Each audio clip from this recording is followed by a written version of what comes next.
I've invested probably, well into $350,000 to $400,000 in my own coaching and personal development. All of them, every single one of them have talked about play and talked about enjoying life. But I like to work to enjoy life. And they're like, yeah, we understand that. But your work will thrive so much more when you stop and you go play with your kids. When you were building all these businesses and decided to strip away the excess businesses and just focus on the core, at what point, how do you view the concept of being ambitious, wanting to grow, being aggressive, but then also being content and having enough? How do you kind of juggle that? That's a great question, because guys like you and I are probably building stuff. We fight the being content all the time. Mm-hmm. That is a daily practice, and it's something that I talk to my wife all the time. I have this. I'm so glad you brought it up. I have this thing inside me that wants to create and build and do more, and it never goes away. Mm-hmm. It just never goes away. I think the biggest thing for me was, so I had kids when I was younger. So I have a 23-year-old and 19-year-old, both girls. And then I started over, and now I've got a 5-year-old boy, and we're about to adopt as well. So in October, we got another boy coming. And then who knows after that? Nothing's really off the table. We're not we're done after this. You know what I mean? We could adopt again. I don't know. And I think being my age now and being the level of success that I have now. How old are you? I'm 43. 43. And with my kid, and knowing how fast my girls grew up, dude, I feel like my girls literally were 2 and 5, yesterday. Mm-hmm. And they're grown adults. They could be having kids of their own. Mm-hmm. To realize how fast that happens is what's given me this conversation with my wife of, wow, what really matters. And I've hired my own coaches and business coaches, and I've invested probably, well into $350,000 to $400,000 in my own coaching and personal development. And all of them, every single one of them have talked about play and talked about enjoying life.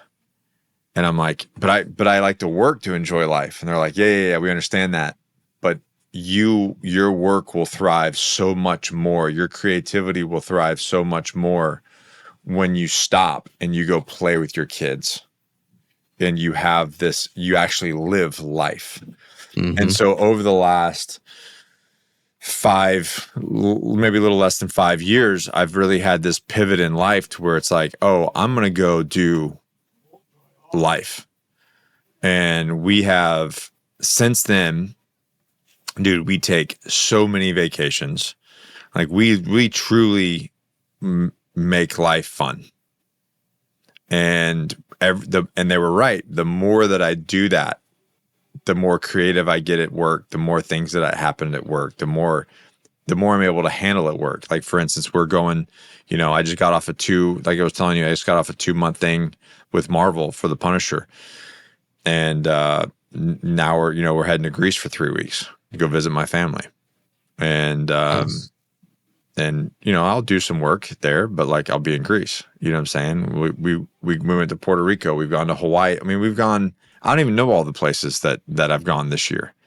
And so we play hard, and because of that, and you kind of said it at the beginning, how do you balance it all? It's because I found out what really matters, and at the end of the day, all of this is extra. Yeah. Like all of this, I could quit today, make a little bit of money. I don't have to keep up with the Joneses. I don't need a big house and all this extra toys and stuff. I just need a small little place. I can live like I'm in Europe. I have a different perspective because half of my family is from overseas, and they live different than we do here in America. They just do.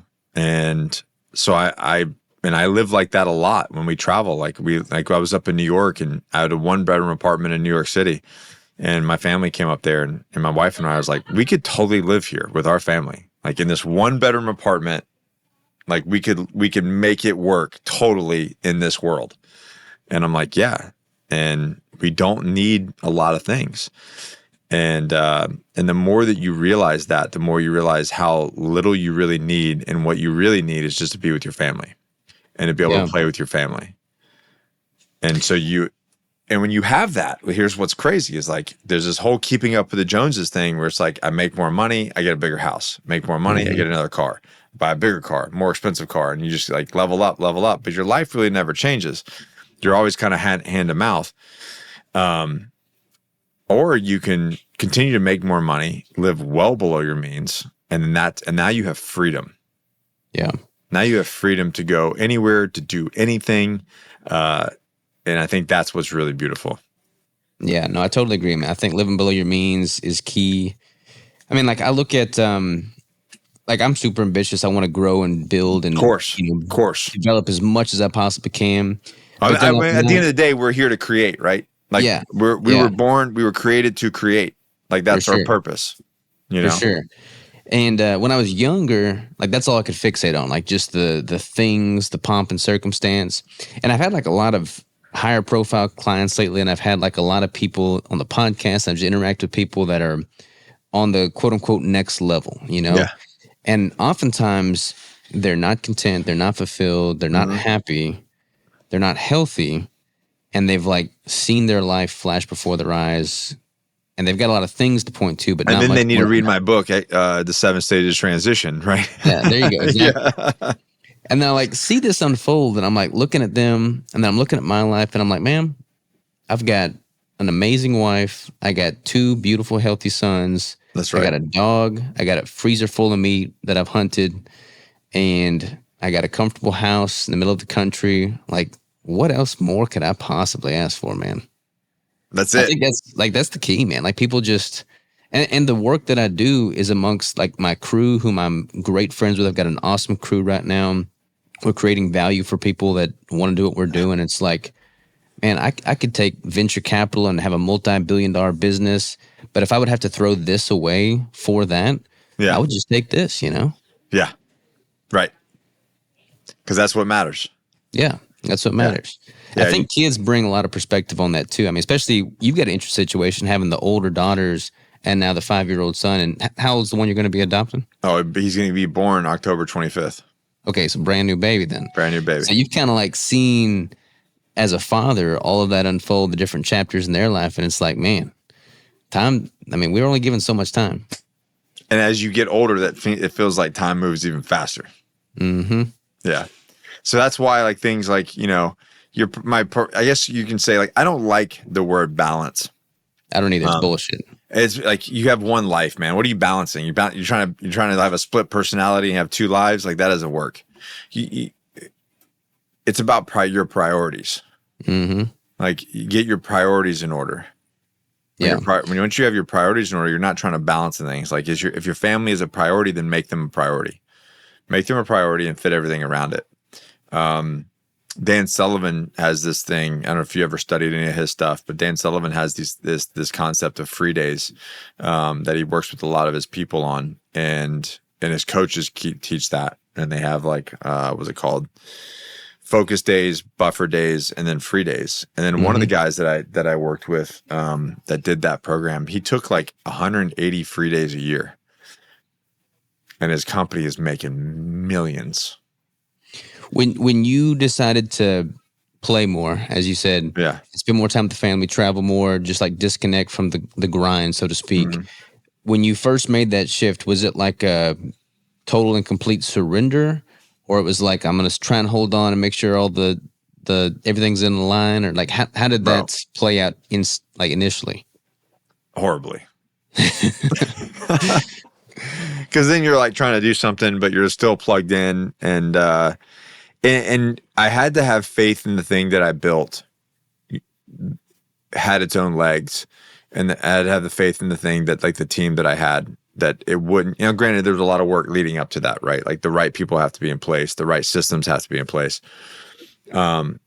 But I built something substantial that just because I'm not there doesn't, you know, for a week or a few days or just a day, doesn't mean that the ship is going to sink. Like everything's going to be fine.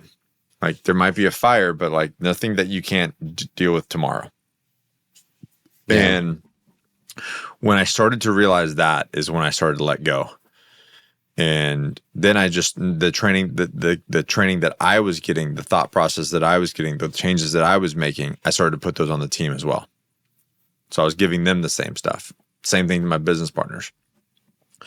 And the more that happened, the more that I could empower my team and really sit back as more of, you know, a patriarch or you know, a high level leader that I'm just really coaching my team, the better things become. Yeah. Plus it empowers your crew more. They feel like more vested in it, more responsible, right. And they want to please you and make sure everything's running as it should. And they take more ownership in their work, you know? So everything benefits. That's right.